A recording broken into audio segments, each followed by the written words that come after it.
1년 매출액 240조 원, 스마트폰 판매량 2억 9,370만 대로 세계 1위, 메모리 반도체 세계 1위, 중소형 OLED 세계 1위, 슬림형 TV 세계 1위의 주인공이 바로 삼성전자입니다.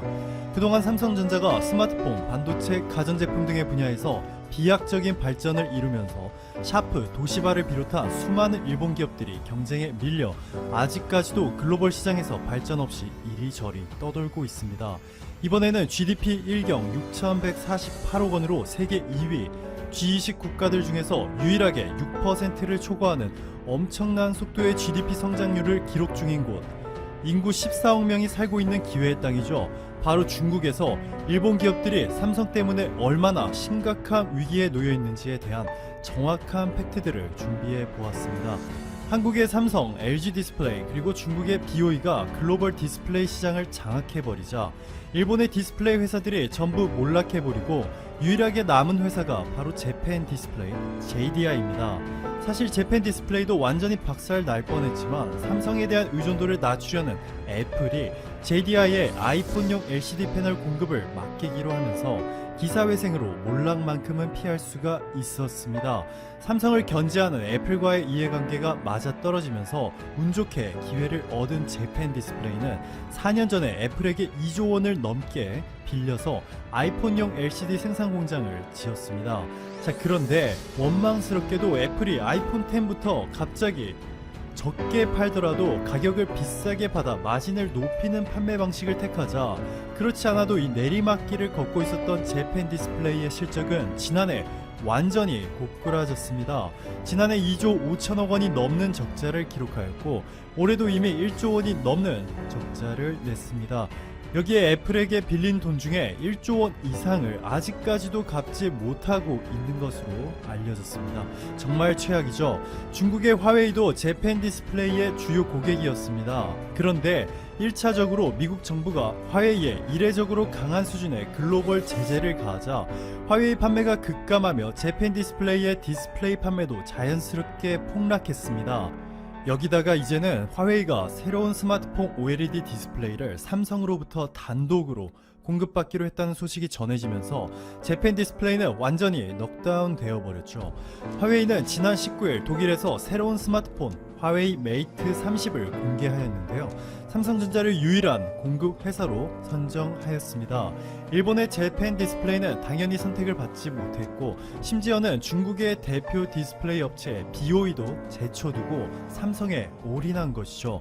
중국의 IT 전문 미디어인 실리콘밸리 분석사에 따르면 메이트 30에는 6.62인치의 삼성 OLED 스크린이 메이트 30 프로에는 좀 더 큰 6.53인치 삼성 OLED 스크린이 장착됐다고 전해졌습니다.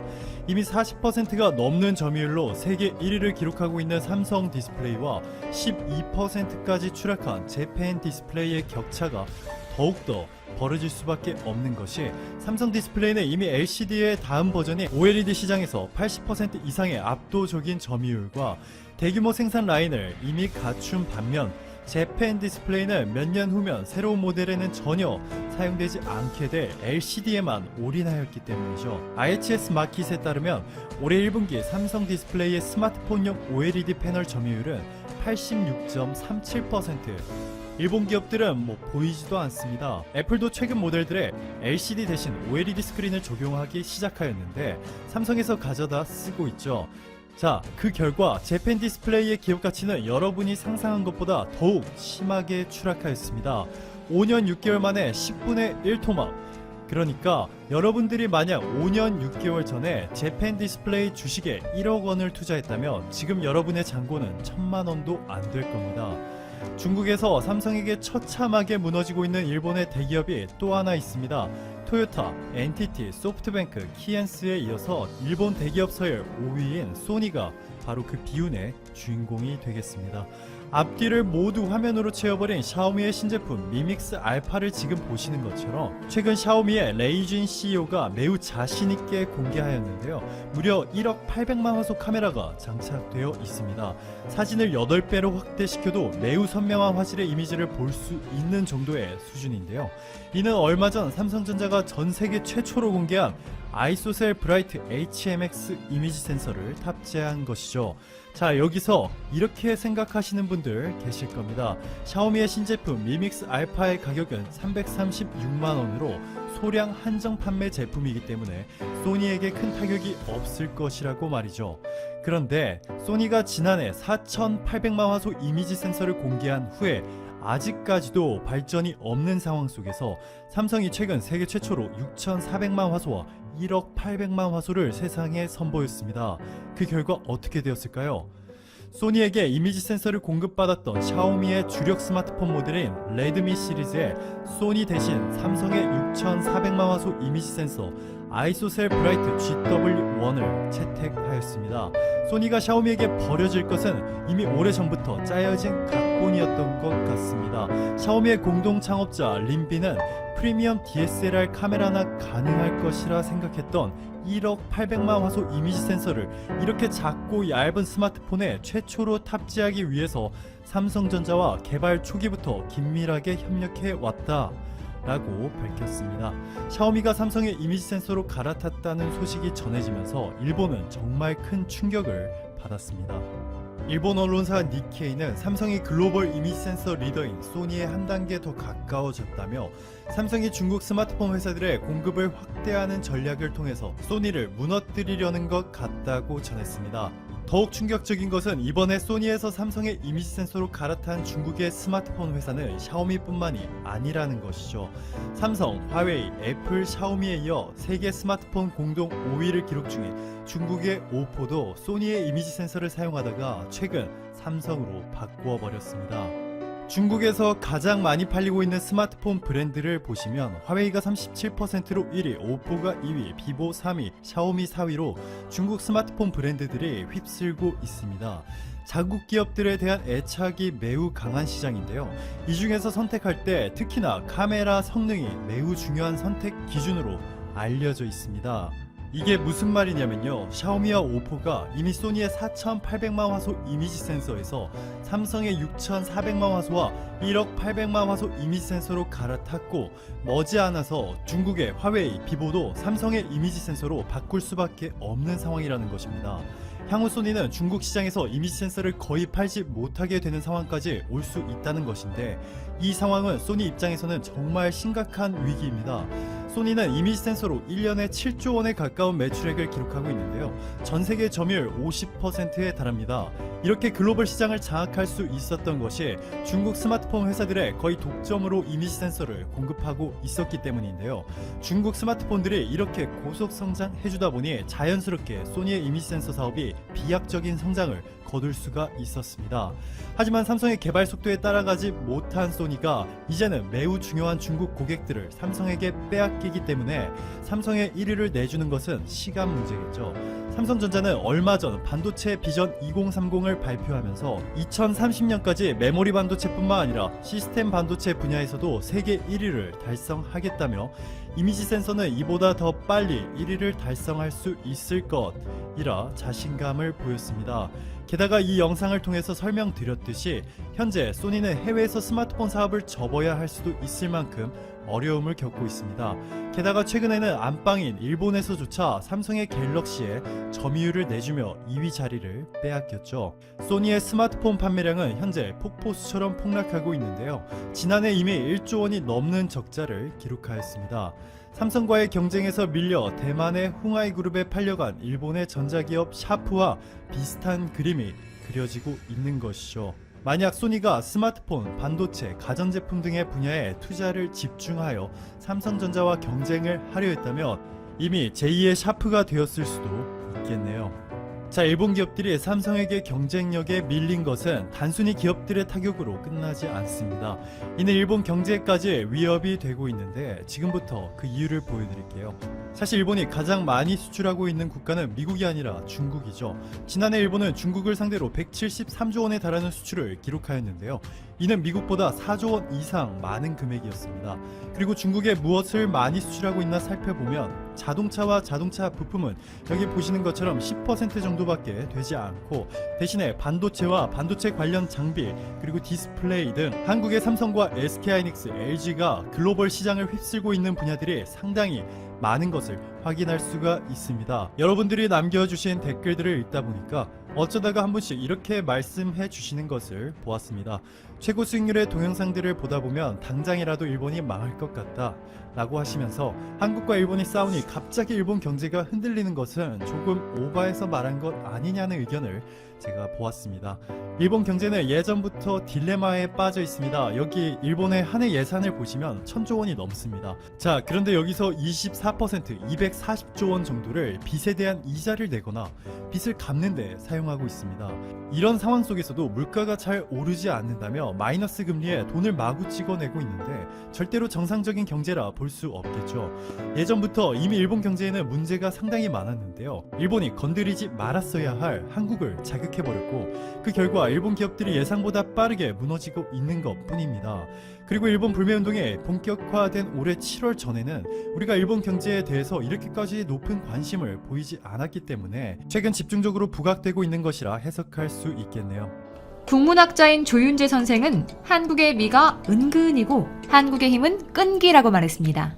한국인의 끈기는 우리 문화 곳곳에서도 찾아볼 수 있는데요. 우리나라 국화인 무궁화는 화려하진 않아도 매서운 추위를 견디며 길게 꽃을 피워냅니다. 고조선의 건국신화에도 은근한 끈기의 상징인 곰, 웅녀가 등장하죠. 또 민족의 상징으로는 느리지만 끈기 있는 소를 떠올리고요. 즐겨 먹는 음식도 오랜 기간 발효가 필요한 된장이나 김치입니다. 우리 민족은 이렇게 문화뿐만 아니라 역사적으로도 끈기와 인내를 해왔습니다. 한국은 전 세계에서 국난을 가장 많이 겪은 나라로 유명하지만 우리 민족의 끈기는 수많은 국난을 극복하는 데 도움을 줬어요. 중국의 수나라와 당나라는 끊임없이 우리를 쳐들어왔고 몽골과의 전쟁, 임진왜란과 병자호란, 그리고 일제강점기까지 있었지만 우리 민족은 참혹한 국난 속에서도 끈기를 가지고 5000년 동안 이 나라를 지켜냈습니다. 영국의 가디언 기자 마이클 브리는 한국에서 15년 동안 지내며 한국인이야말로 세계에서 가장 기가 센 민족이라고 말했습니다. 한국의 독립운동사만 봐도 그걸 알 수 있다며 말이죠. 수많은 석학들은 한국이 세계적인 강대국이자 선진국이라고 평가합니다. 한국이 지금 세계 11위 경제 대국이고 군사비 지출 규모는 세계 10위, 군사력은 세계 6위, 그리고 무역은 세계 5위거든요. 비록 지금 최정상은 아니지만 한국의 지금 위치가 아닌 유럽이나 아프리카, 남미에 있었다면 그 지역의 실세가 됐을 건 분명합니다. 한국은 분단과 전쟁의 폐허 속에서도 눈부시게 빠른 성장을 이루며 한강의 기적을 보여줬고 IMF 때는 금모으기 운동을 통해 나라의 어려움을 다 함께 극복해갔습니다. 오랜 역사로 이어진 한국의 끈기는 모든 국민들의 힘 덕분이었다는 거죠. 우리 국민의 힘은 지금 코로나 사태에서도 단연 돋보였습니다. 한국은 K방역을 통해 많은 나라가 포기했던 선거까지 치르며 세계적인 전염병을 그 어떤 나라보다 잘 대처하고 있는데요. 외국인들은 이걸 보면서 한국은 취미가 국난 극복이라며 극찬했습니다. 그렇다면 국난 극복이 취미인 한국은 지금까지 어떤 일들을 해왔을까요? 영상 시작 전 좋아요와 구독 부탁드립니다. 우리 국민들은 잿더미에서 맨손으로 시작해서 지금의 대한민국을 일궈냈습니다. 나라가 어렵던 시절엔 외화를 벌기 위해 독일의 광부와 간호사로 파견됐고 지옥 같은 월남전을 치르기도 했으며 그 누구도 가기 싫었던 중동의 사막까지 마다하지 않았죠. 그 덕분에 한국은 경제 성장을 이룰 수 있었습니다. 80년대엔 국민들의 피와 땀으로 민주화라는 엄청난 역사까지 일궈냈습니다. 한국에서 민주주의는 쓰레기통에서 꽃이 피는 것과 같다라는 말이 있을 정도로 상상치도 못한 일이었는데 말이죠. 1997년엔 나라가 망한다는 IMF 외환위기 시련이 찾아왔지만 우리 국민들은 전 세계 역사상 유례없는 금모으기 운동으로 애국심과 단합력을 보여줬습니다. 우리 국민들은 이렇게 다른 나라에서 해내기 어려운 일들, 절대 안 될 거라는 일들을 계속해서 극복해봤습니다. 특히나 한국은 불가능한 일을 창의적인 생각과 끈기 있는 행동으로 성공시킨 경우가 많습니다. 그 첫 번째는 현대 정주영 회장의 유조선 공법입니다. 88 올림픽을 앞두고 서산 간척지를 만들 당시의 일인데요. 간척지를 만들려면 일단 바닷물을 가두고 그 물을 빼서 육지로 만드는 작업을 해야 됩니다. 하지만 이때 물살이 강해서 방조제를 만들기 어려웠던 상황이었죠. 정주영 회장은 유조선으로 사용하던 천수만호를 가라앉히는 아이디어를 냈고 결국 물을 막는 데 성공했습니다. 건축학 어디에도 없는 유조선 공법으로 현대는 공사비를 290억 원이나 절감했습니다. 탄탄한 이론들에 비해 다소 허술하고 황당해 보이던 유조선 공법은 정주영 공법이라고도 불리며 뉴스위크와 타임지에 소개됐죠. 정주영 회장은 이런 말을 남겼습니다. 스스로 아이디어를 내고 검증해볼 생각은 않고 책 속에서만 답을 찾고 권위에만 의존한다면 창의력은 죽고 만다. 창의력이 없으면 획기적인 변화도 없다고 말이죠. 정주영 회장이 일궈낸 서산 간척지엔 지금 국내 최대 규모의 태양광 발전소가 들어섰습니다. 정주영 회장의 희한한 공법이 또 하나 있습니다. 말레이시아 본토와 페낭섬을 연결하는 페낭대교 건설대인데요. 페낭대교는 준공 당시 아시아에서 가장 긴 다리였습니다. 현대건설은 쟁쟁한 경쟁사들과의 싸움 끝에 최종 공사 기간을 단축하겠다는 제안으로 수주를 받아냈어요. 그런데 한국의 빨리빨리 문화와는 다르게 말레이시아 인부들의 속도가 정말 느린 겁니다. 일하다 말고 2-3시간씩 기도하는가 하면 밥도 1시간이 넘도록 먹었다고 해요. 정주영 회장은 그럼 다리를 우리나라에서 만들어 보내면 되겠다는 생각을 했습니다. 국내에서 만들어진 다리는 커다란 바지선에 실려 말레이시아까지 옮겨졌죠. 이건 전 세계에서 단 한 번도 시도한 적 없던 창의적인 방법이었어요. 게다가 실어 나른 다리를 바다 한가운데에 박아놓는 작업을 하면서 한국 인부들은 매일 주말까지 나와 일했는데요. 말레이시아 신문에서는 이 모습을 보고 한국 사람들은 24시간이라며 한국인들의 창의력과 부지런함에 주목했습니다. 현대뿐만 아니라 한국의 쌍용건설도 불가능의 도전에 성공을 이뤄냈습니다. 쌍용건설은 그 누구도 하지 않으려고 했던 싱가포르의 랜드마크 래플스시티를 만들었어요. 1986년에 완공된 래플스시티는 준공 당시 지상 73층 높이의 세계 최고층 건물로 쌍용건설의 현지 위상을 보여준 건축물인데요. 그 당시 기술로는 상상할 수 없던 48시간 연속 콘크리트 타설에 성공했고 3-4일 만에 한 개층을 올릴 속도였거든요. 쌍용건설은 래플스시티 공사를 통해 해외 건설 명가라는 칭호를 받았습니다. 그래서 완공을 1년 앞둔 1985년 싱가포르 전 수상인 리칸유는 우리 가운데 어느 누구도 한국인이 래플스시티에서 보여주는 것과 똑같이 해낼 수 없다. 한국인은 강하다 라고 한국을 극찬하기도 했습니다. 쌍용건설의 전설은 여기서 그치지 않았습니다. 래플스시티의 성공적인 완성 이후 세계적인 건설사로 도약하며 래플스 호텔 복원 프로젝트를 성공적으로 해냈거든요. 래플스 호텔을 재건축하는 당시엔 래플스 호텔에 설계도면도 없고 싱가포르 국가유적지라 한 나라의 국보급 건물을 공사한다는 부담감이 있었다고 해요. 하지만 쌍용건설은 방대한 양의 조사와 빠른 복원 공사로 쾌거를 이뤘습니다. 또 한국은 건설뿐만 아니라 전 세계에서 산림 녹화를 이뤄낸 유일한 국가이기도 합니다. 6.25 전쟁이 끝난 뒤 한국 땅은 폐허 그 자체였는데요. 1969년에 발표된 UN 보고서를 보면 한국 산지는 어찌할 수 없을 정도다 라고 기록돼 있을 정도였어요. 그런데 한국은 불과 13년 만에 산림 녹화를 이뤄냈습니다. 1982년 식량농업기구는 영국, 독일, 뉴질랜드와 함께 우리나라를 세계 4대 조림국가로 꼽으며 2차 세계대전 이후 산림복구에 성공한 유일한 국가라고 한국을 선정했어요. 지금은 OECD 주요국 산림률이 세계 4위에 올랐을 정도로 복구됐죠. 이렇게 엄청난 기적을 이룰 수 있었던 건 우리 산림의 공익적 가치를 깨닫고 산림을 복구하려는 국민들의 노력이 있었기 때문입니다. 경북 영일지구 산림녹화에만 1년에 355만 명이 참여했고 수작업으로 210만 톤의 흙과 비료 4,161톤을 날랐습니다. 그러면서 2,389만 그루의 묘목과 101톤의 종자를 심었습니다. 그리고 한국의 산림녹화에서 나무 영웅이라고 불리는 현신규 박사의 업적도 빼놓을 수 없습니다. 평생을 나무하고만 살았던 현 박사는 일제의 수탈과 6.25 전쟁으로 황폐해진 산을 보며 안타까워했는데요. 그는 추위에 강하고 척박한 땅에서도 잘 자랄 수 있는 리기테다 소나무를 개량하고 한국 토양에 잘 맞는 포플러 나무인 은수원 사시나무도 개량했습니다. 현 박사의 나무 개량으로 우리 국토는 더욱더 울창하게 바뀔 수 있었어요. 한국이 이렇게 산림녹화에 성공하면서 유엔을 포함한 많은 국가들은 한국을 통해 산림 경영을 배우고 있습니다. 글로벌 산림 황폐지 복원 사업도 우리나라를 주축으로 이뤄지고 있죠. 이제 한국은 K방역을 통해 세계적 찬사를 받은 걸 넘어서 한국판 뉴딜을 통해 선도국가로 나아가기 위한 대한민국 대전환 선언을 했습니다. 추격형 경제에서 선도형 경제로, 탄소 의존 경제에서 저탄소 경제로, 불평등 사회에서 포용 사회로 대한민국을 근본적으로 바꾸겠다는 말입니다.